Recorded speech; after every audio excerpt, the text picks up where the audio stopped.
Halo, selamat malam pemirsa. Beberapa waktu yang lalu kita sempat dikejutkan, dibuat was-was dengan adanya informasi bahwa pajak pertambahan nilai naik jadi 12%. Pemerintah akhirnya memutuskan tetap melakukan itu, menaikkan PPN 12% dengan amanat undang-undang, tetapi dengan pembatasan hanya barang mewah saja.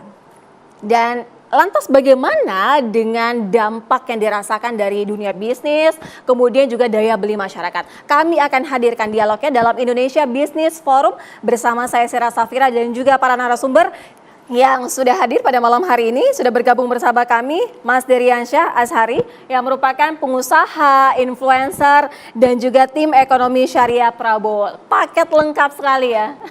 Luar biasa. Selamat malam Mas Deriansyah. Ya, malam Mbak. Terima kasih atas undangannya. Ya. Siap. Selanjutnya sudah hadir juga bersama kami Profesor Telisa Aulia Valianti, Guru Besar Fakultas Ekonomi dan Bisnis Universitas Indonesia. Selamat malam Prof.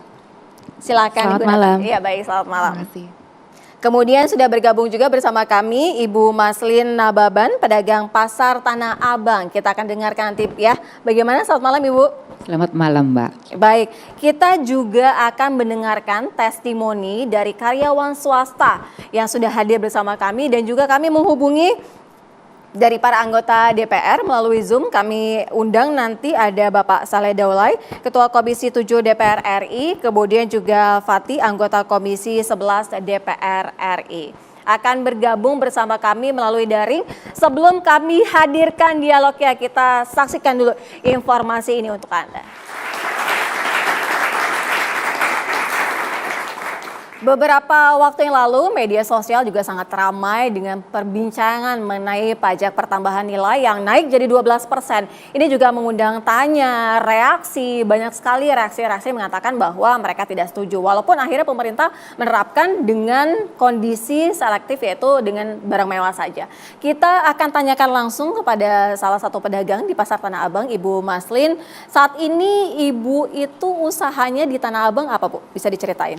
Oke, saya mewakili kawan-kawan pedagang di Tanah Abang, sekalipun sebenarnya bisnis saya, dagang saya bukan hanya di Tanah Abang, termasuk di ITC Mangga 2, di Senen Jaya, MTC Tanah Abang ya. Tapi supaya enak komunikasinya, saya mewakili Tanah Abang ya. Dari teman-teman pusat grosir yang lain, saya coba untuk berbicara, menyampaikan keadaan sekarang ya Mbak ya. Ini mungkin yang kesekian kali saya diundang untuk di acara yang sama ya, selalu mewakili Tanah Abang.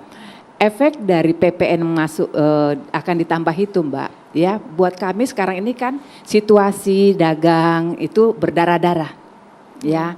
Daya beli rendah itu kami rasakan banget loh di Tanah Abang. Tapi Ibu Maslin itu jualannya apa?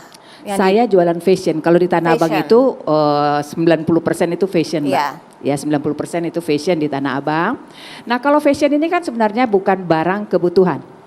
Jadi kalau ada isu-isu yang memberatkan masyarakat itu berdampak banget sama kami. Beda loh, kami ini bukan menjual 9 barang bahan pokok ya. Jadi fashion ini bukan kebutuhan tapi keinginan. Jadi kalau ada sasaran kami tentu semua golongan, golongan atas, menengah dan bawah. Nah jadi kalau ada isu-isu pajak, masyarakat itu mereka tuh nggak tahu ya, dibilang tuh barang mewah, yang tahu pajak aja. Nah ketika ada beban-beban yang ditambahkan ke masyarakat, nah kami merasakan nih gairah untuk belanja itu udah langsung drop ya. Dia mereka hanya taunya pajak naik nih, pajak naik. Aduh gimana nih? Nah kita sendiri pun sesama pedagang resah.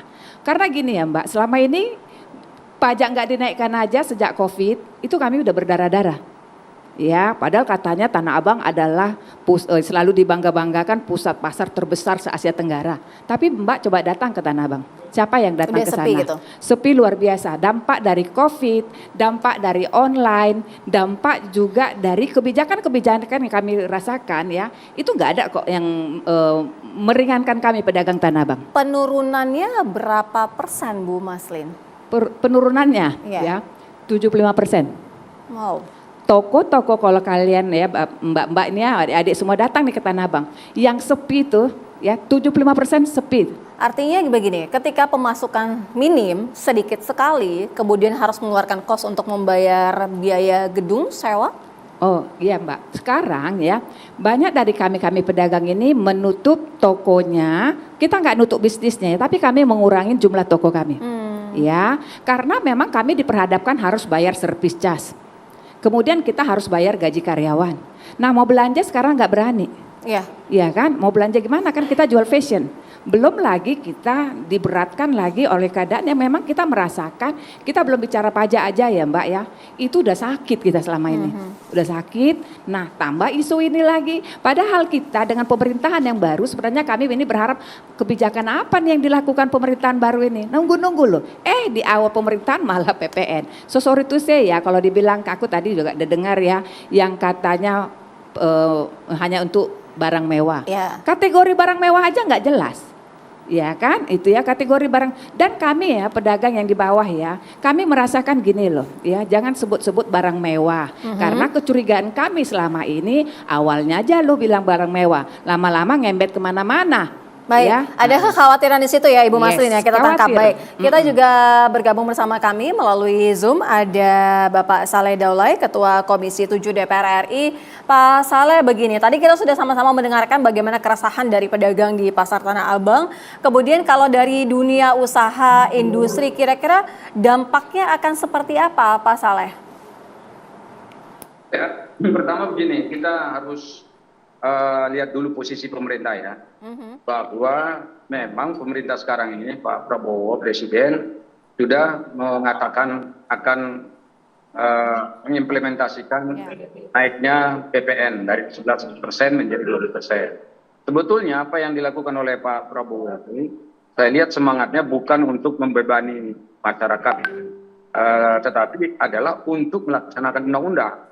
Nah, sebab di dalam undang-undang sebelum beliau jadi presiden itu kan sudah ada ketentuan terkait dengan adanya proyeksi kenaikan PPN itu dari 11% jadi 12%. Nah, sebagai pemerintah, tentu Pak Prabowo itu harus melaksanakan undang-undang karena beliau diikat oleh sumpah untuk melaksanakan seluruh undang-undang sesuai dengan ketentuan peraturan yang ada. Nah, dalam konteks inilah maka ada muncul tentu protes dari masyarakat ya, karena dianggap ini akan membebani masyarakat, dan itu tentu protes-protes yang telah disampaikan oleh masyarakat itu sudah didengar oleh Presiden dan seluruh jajaran kementerian dan menteri-menteri yang terkait yang ada di kabinet.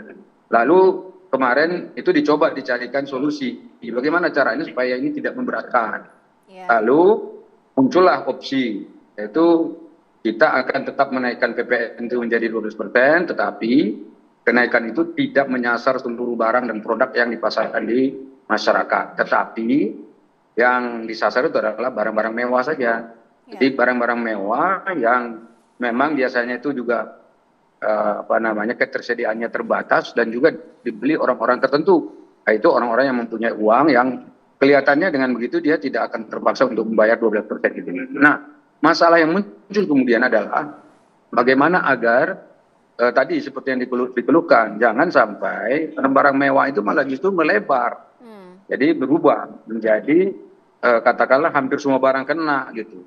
Nah, sekarang ini Presiden Prabowo saya dengar sudah memerintahkan kepada